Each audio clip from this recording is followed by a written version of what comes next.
Tonight we are hitting the rewind button, if you will, on a topic we've been digging deeper in the past few nights here at 6, and we're talking about residential property taxes.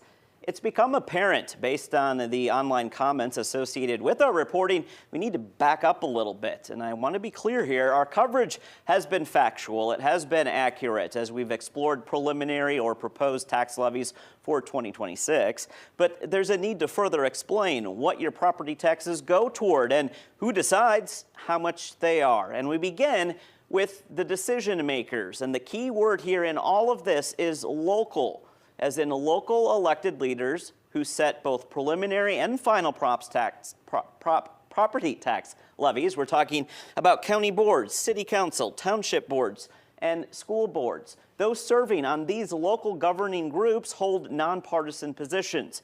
You will notice neither the state legislature nor the governor is on this list. Property taxes are not administered in St. Paul. That happens on the county level. That brings us to this next point. Most annual property tax dollars stay local to fund the general operating expenses of your local units of government. We're talking about things like streets, fire and police protection, public schools, public libraries, and the like. Residential property taxes are not earmarked for the state's general fund. Income and sales taxes help comprise the state's operating budget.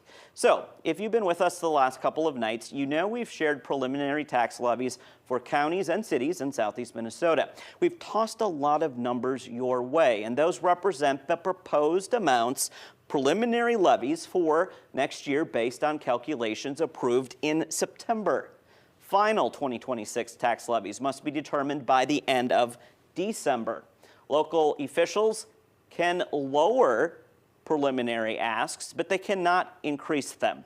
So as for your recent property tax statement, it's called a Truth in Taxation Notice. It includes information about your property value, your classification, tax amounts for the current year, proposed taxes for the coming year, and most local unit governments also have what are called Truth in Taxation hearings, a chance to give you as taxpayers an opportunity to ask questions and raise concerns before the final votes are taken.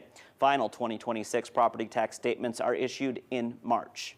So, with this information now front and center, I invite you to go back and review our earlier reports on the actual numbers. One final takeaway for you here tonight. Concerns about the proposed dollar amounts should be brought up with your local elected officials. To learn more about how your property taxes, the proposed ones, are calculated, you should check in with your county auditor's office.